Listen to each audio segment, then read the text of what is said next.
And we're going to go ahead and dive into the next story. Now, hold on to your seats for this one, because when I say the walls are closing in, the walls are closing in. You guys know I covered the story a while back where there were reparations activists in California, and they already had the signatures that were needed to pass reparations in California. They are part of the California Reparations Task Force. Apparently, after some type of a call or chat from Gavin Newsom, who everybody wants to run for president, by the way, or everyone in the Democratic Party for some reason, said, no, don't do it. Don't bring that to the floor for a vote. I'm not going to sign it. So they decided not to even bring it to the floor for a vote, even though they had all the signatures. Let me tell you what California is trying to do now. See, they think we're stupid. Okay. See, I wasn't born yesterday, ladies and gentlemen, because see, now California, they have a bill that would allow public university admission priority for slaves' descendants. So you see what they're trying to do now? Okay. So now they're trying to make it, oh, yes, we didn't pass that legislation, but let's try to move on this issue. And I'm going to tell you why this is going to be a problem in just a second. California lawmaker introduced a bill Monday to allow admission priority to the descendants of slaves at the University of California and California State University, two of the largest public university systems in the nation. Now, one of these systems, if I remember correctly, used to have free tuition. That was back in the day. Once upon a time, and I believe City University of New York, was it City University of New York or State University of New York? One of them also had free tuition. It's just wild when you think about it. So it goes on to say here that Assemblymember Isaac Bryan, a Democrat who represents parts of LA, he authored the legislation. He said it would help rectify past and current discrimination at universities. So you see what they're trying to do now? Instead of paying for a debt that is owed, they're trying to tell descendants of slavery, we'll just, let you get priority for college admission through the Cali University system. And that's going to be our way to rectify some of these wrongs. First of all, everyone isn't going to go to college. I covered that story last year about more Gen Z people seeking blue collar jobs and seeking trade schools. So everyone isn't going to go to, and that's going to change as the years go on. We're going to see more and more of that, because what does a college degree mean nowadays? Right? So everybody doesn't want to go to a public university or go to university. So you see what they're trying to do? It goes on to say here, for decades, universities gave preferential admission treatment to donors and their family members, while others tied to legacies of harm were ignored and at times outright excluded. We have a moral responsibility to do all that we can to right those wrongs. So let's go forward here. We're just going to jump ahead. In California, voters approved a ballot measure in 1996 that banned the state from giving preferential treatment based on race, sex, ethnicity, color, or national origin in public employment, education, or contracting. The proposition, which outlawed affirmative action in the public university admissions in the state, was upheld by voters in 2020. Bryant's legislation would permit, but not mandate, preferential admissions treatment for the descendants of slaves. And so I'm glad they said that, because I was going to bring up this. Don't we all remember that the Supreme Court overturned affirmative action at universities? So how is he going to get this legislation by the Supreme Court? They just come up with anything. Let me just throw this out there, throw it at the wall and see what sticks.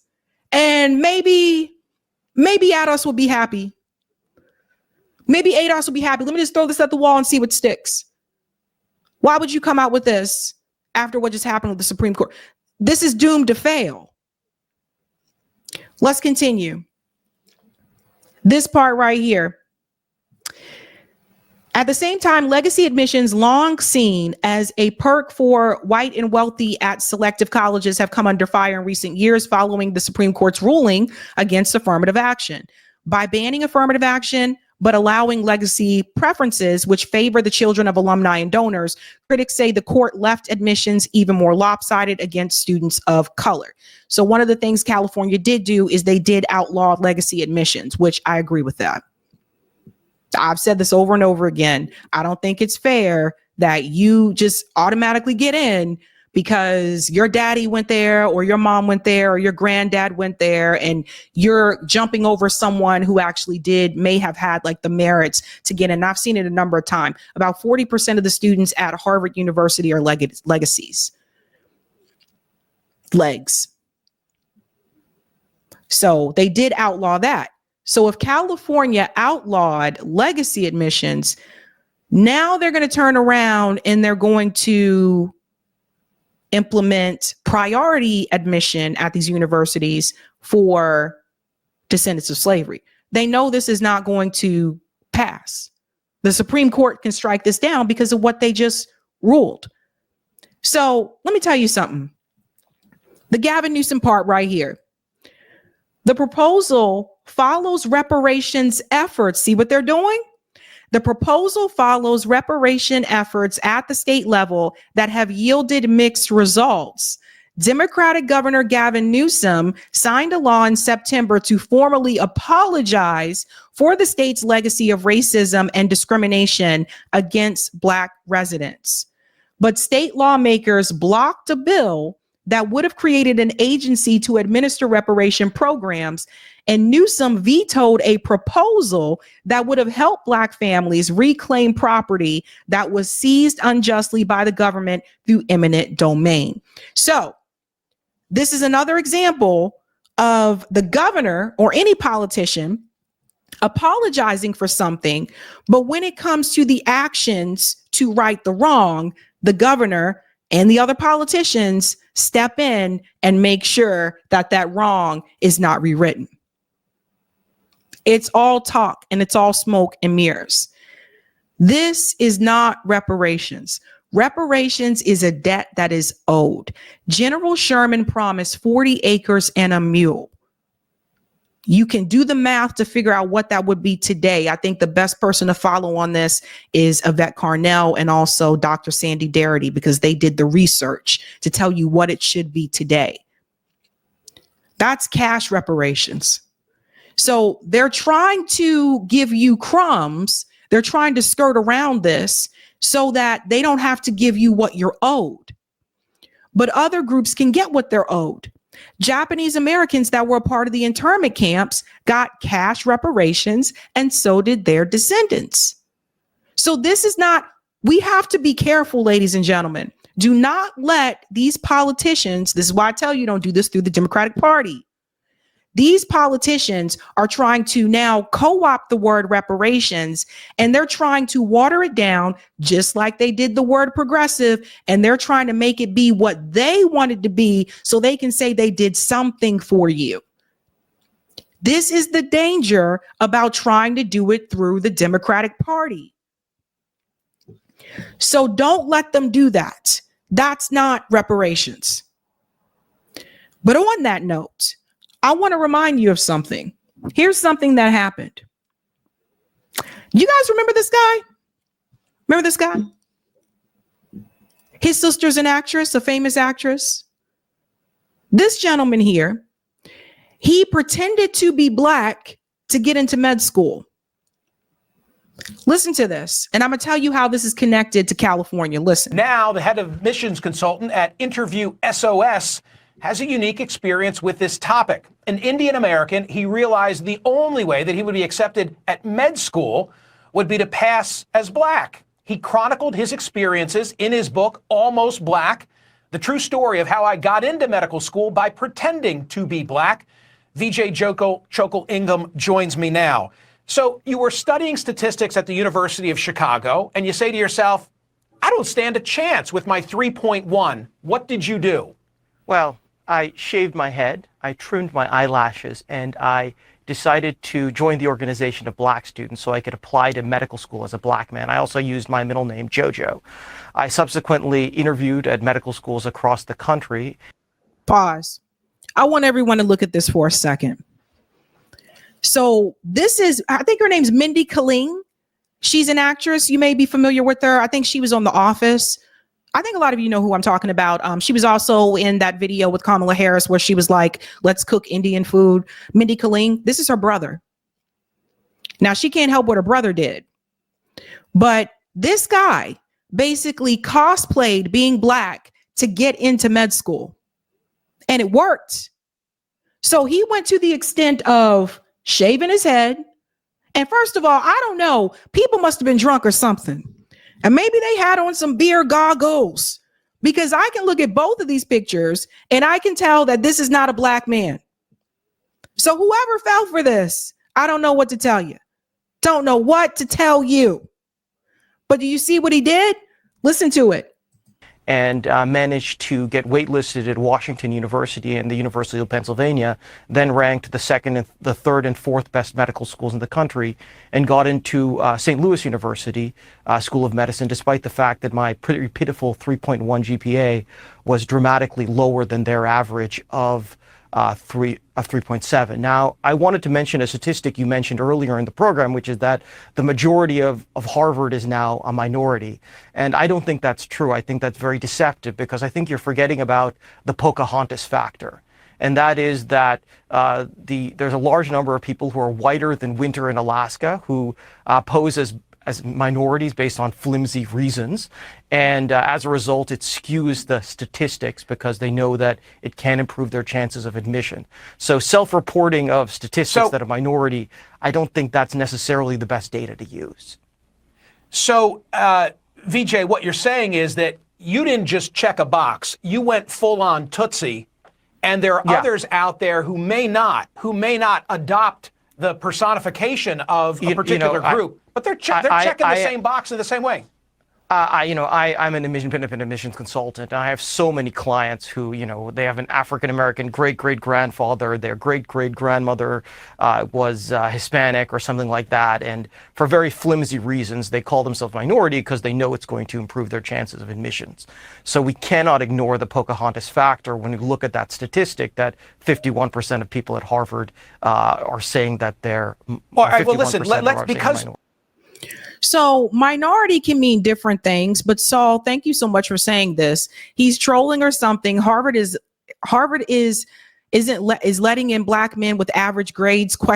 When? Yeah, even with, and I will say this, even with affirmative action, you still can't get into Harvard with average grades. I worked in higher ed for over 10 years, guys. I worked at MIT, I worked at BU, I worked at Harvard briefly, and I can tell you, even with average grades and being African-American, you're not getting into Harvard. You still have to meet some of the main requirements. Like, what the hell? Because you are using the nickname, let's go there. You've said that what Lincoln did vis-a-vis slavery, Trump will do vis-a-vis affirmative action. Explain. I believe that President Trump, by appointing conservative anti-affirmative action justices and by using the Justice Department to go after the colleges and universities, I believe that he will end affirmative action like Lincoln ended slavery. As you know, Bob Jones University many years ago lost its nonprofit status because of its racist policies. Similarly, when it comes to the issue of affirmative action, the colleges and universities have pleaded guilty as charged. They publicly endorsed racial discrimination in the form of affirmative action in the Fisher case. Therefore, the Trump Justice Department could use, with the change in the Supreme Court, could effectively force the universities to end their racist affirmative action policies by forcing them to lose their federal funding. So, as I said, President Trump will end affirmative action like Lincoln ended slavery. And I want to put on the screen a pie chart that shows the breakdown of this incoming class at Harvard. I want to ask you a question. 22.2% Asian American. How many Asians are too many Asians for the Harvard incoming class? Should there be any limit whatsoever? What if on the merits, if you go by GPA and SAT score, you could fill the entire class at Harvard with Asian Americans? Should they do so? Pause. I want to point out something about this pie chart here. I think you guys might find interesting. This 14.6% African American, that includes, I want people to understand this, how they do this, okay? I don't want you to see that and assume that all of those, that slice of the pie for Harvard are Black Americans here in the United States. Because you see, what happens is at these universities, and I saw this through admissions, at these universities, when you have students that are also, their skin color is, Black, but let's say they're African, they're from Africa, or they're from Jamaica, or they're from, another country, or the UK. What happens is when they come to these colleges in the United States, they're still seen as Black, as African American. So I want to point that out because people will see that number and they're like, wow, I'm surprised. 14.6% Black Americans were admitted to Harvard that year. No. No. That's African American. That would also include those that are coming from abroad. So keep that in mind. What I noticed is at a lot of these schools like Harvard, like MIT, also Boston University, a lot of the quote unquote African American, or what the university would identify as African American students, a lot of those students are international students. This is what people have to understand. So when you look at this pie chart, it can be deceiving. That doesn't mean these are all Black Americans. So keep that in mind. First of all, there is the multifactorial admissions process. There are 9 criteria, including grades, test scores, letters of recommendation, essays. So I'm not saying that grades and test scores should be the only consideration.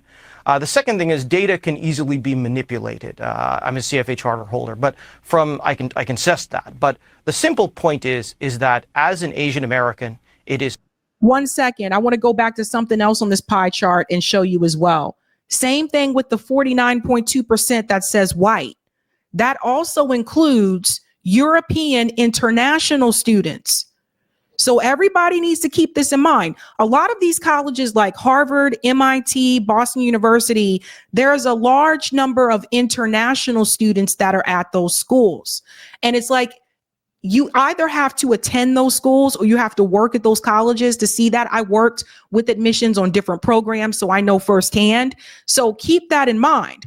Because the reality is, especially when it comes to those types of schools, when you're looking at test scores, and this is sad to say, and please don't take this the wrong way, when you're looking at test scores, especially for the more advanced programs, like the master's programs and the PhD programs, a lot of the American applicants, their scores are not where the faculty members really want them to be to enter those programs. So oftentimes what happens at those schools like Harvard and MIT, et cetera, is that you end up having a lot of international students that are at those schools because they have the higher test scores. They have higher math and science scores. This is just a fact. This is a fact. I've seen these numbers for years. So it's easy to look at this and assume that these are all American students, but that's not necessarily the case. There is the multifactorial admissions process. There are 9 criteria, including grades, test scores, letters of recommendation, essays. So I'm not saying that grades and test scores should be the only consideration.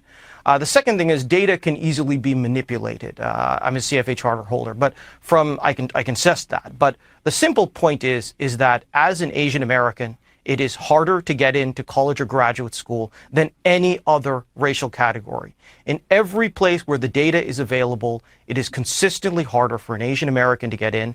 I used the example earlier of medical school admissions, where it was 50% easier to get into medical school as an Asian American compared to an African American. So statistical data, there is no rationalization for racism. Affirmative action is a system of legalized racism. So let's pause here for a second. What he leaves out of this conversation is that there are more applicants, there are more Asian applicants that are applying to those particular programs than there are Black applicants. So if you have 2,000 Asian Americans applying to a PhD program and you have 50 Black Americans applying to a PhD program, there's going to be a difference there. See, he leaves that out. I know that because I looked at the applications. The point that I want to make with this and the California situation, notice how he was just able to do that. Notice how he was just able to change his skin color, change his hair, and say that he's Black to get into the school. How is California, they're going to have to know, how are they going to put some type of mechanism in place to verify that the students that are applying are actually descendants of slavery? So they're going to have to verify that. Are they going to do that? Is it actually going to be for, I'm asking you guys for real, because I know how university system work. I don't think they're going to do all that. They got enough paperwork as it is. They don't want to do extra things, I'm telling you. And there's a lot of red tape that you have to get around. There's a lot of bureaucracy at these higher ed institutions. So are they going to sit down and take the time and verify, is this applicant a descendant of slavery? Or are they just going to see that they checked Black?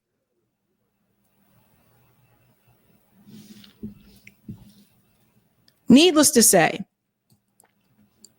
what California is trying to do, this scam here that Gavin Newsom is trying to pass, is not reparations. But you can tell that the walls are closing in, because the only reason they're trying to even produce something is because of the backlash that Gavin Newsom and the state legislators received in California by not choosing to vote on that reparations bill. Will it be enough to move the needle? I don't know. I will reach back out to Camilla, who is a part of the California Reparations Task Force. She was on the show before. She's also been on RBN, to bring her back on the show to ask her how she feels about this. Hey guys, this was a Sabby clip. If you like what you saw, hit that like button and subscribe.